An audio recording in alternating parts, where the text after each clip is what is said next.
मोहन का घर पुराने कब्रिस्तान के पीछे था और उसके घर की छत से वह कब्रिस्तान अच्छे से दिखता था। वह रोज उस कब्रिस्तान को पार करके ही अपने काम पर जाता था। मोहन के दो बच्चे थे और दोनों बड़े ही शैतान थे। बड़े बेटे का नाम था रिंकू और छोटे बेटे का नाम था टिंकू। एक बार गर्मी की छुट्टियों में रिंकू और टिंकू के मामा की बेटी सोनिया भी आई हुई थी। तीनों मिलकर रात के लगभग 12 बजे तक एक रूम में ट्रूथ और डेयर खेल रहे थे। अरे सोनिया, तुम ट्रूथ लोगी या डेयर? मैं तो डेयर ही लूंगी, पर तुम कुछ खतरनाक करने के लिए मत कहना। अब ये हुई ना बात, अब तो तुमको डेयर करना ही पड़ेगा। जाओ, अब छत में से घूम कर आओ और छत पर रखे गमले में से फूल भी तोड़ कर लाना, तभी हमें पता चलेगा कि तुम छत पर से होकर आई हो। नहीं नहीं, मैं छत पर नहीं जाऊंगी, छत पर से तो कब्रिस्तान दिखता है। और तभी रिंकू और टिंकू दोनों सोनिया को छत पर जाने के लिए जबरदस्ती बोलते हैं। सोनिया छत पर जाती है और जैसे ही गमले में लगे फूल की तरफ बढ़ती है तो उसकी नजर कब्रिस्तान की ओर पड़ती है। कब्रिस्तान में एक बड़ा सा सूखा पेड़ होता है। वह देखती है कि उस पेड़ पर एक सर कटी हुई उल्टी लाश लटक रही है। सोनिया उसे देखती है और जोर से चिल्लाती हुई बेहोश हो जाती है।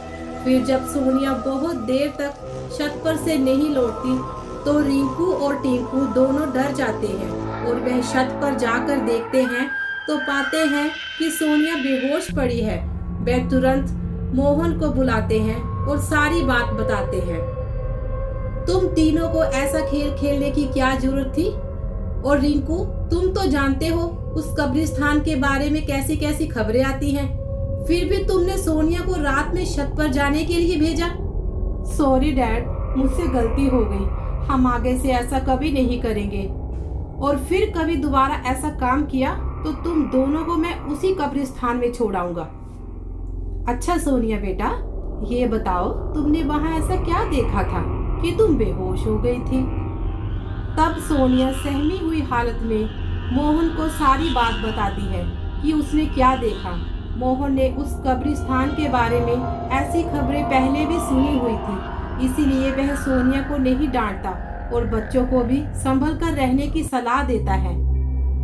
एक दिन मोहन को काम से छुट्टी मिलने में देर हो जाती है और उस दिन उसे ऑटो भी नहीं मिलता। वह पैदल ही घर की ओर चल पड़ता है। इधर रिंकू और टिंकू दोनों आपस में बात करते हैं। विकी, तुम्हें क्या लगता है सोनिया ने जो कहा वो सच है? मुझे तो लगता है वह सिर्फ बातें ही बना रही है, ये सब उसका वहम होगा। अरे नहीं भाई, तुमने उसकी हालत नहीं देखी? एक दिन भी यहाँ रुकने को तैयार नहीं हुई। मुझे लगता है उसने जो भी कहा है सच ही कहा है। अरे चलो, हम कब्रिस्तान में जाकर खुद ही देख लेते हैं। अरे भाई, तू पागल तो नहीं हो गया है? मुझे अपनी जान बहुत प्यारी है, मैं कहीं नहीं जाऊंगा और तुम भी मत जाओ। टिंकू के मना करने के बावजूद भी रिंकू नहीं मानता और वह अकेले ही कब्रिस्तान की ओर चल देता है। कब्रिस्तान का दरवाजा खोलता है और अंदर चला जाता है।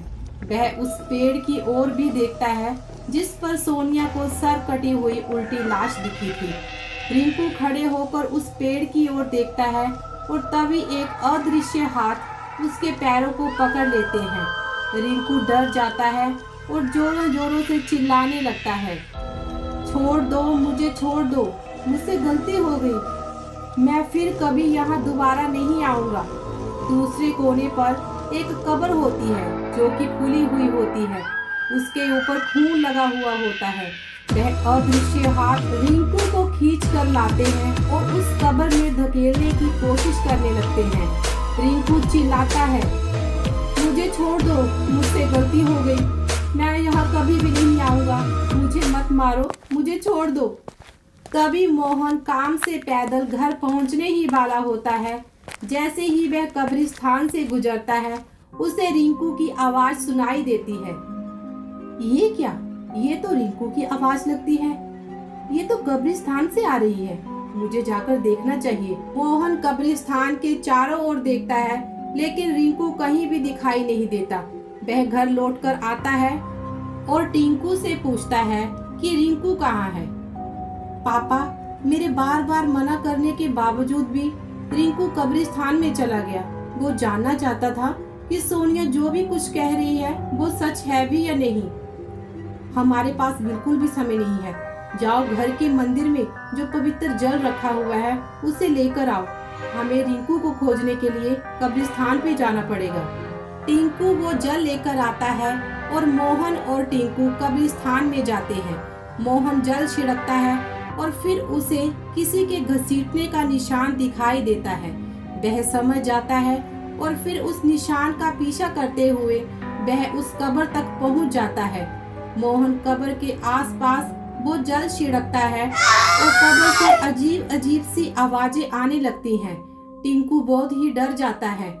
मुझे लगता है कि श्रापित प्रेत आत्माओं ने रिंकू को इस कब्र के अंदर कैद कर लिया है। हमें जल्द ही कुछ करना पड़ेगा। ये पवित्र जल आसपास छिड़कते रहो, इससे हमें वो प्रेत आत्माएं कोई भी नुकसान नहीं पहुंचा पाएगी। मैं कब्र को खोलने की कोशिश करता हूँ। अंत में वह कब्र खुल जाती है। उसके अंदर रिंकू लथपथ बेहोश पड़ा होता है। मोहन रिंकू को लेकर हॉस्पिटल जाता है। उसकी हालत बहुत ही गंभीर होती है और उस दिन के बाद मोहन उस घर को छोड़कर शहर से दूर एक दूसरे घर में अपने पूरे परिवार के साथ रहने चला जाता है।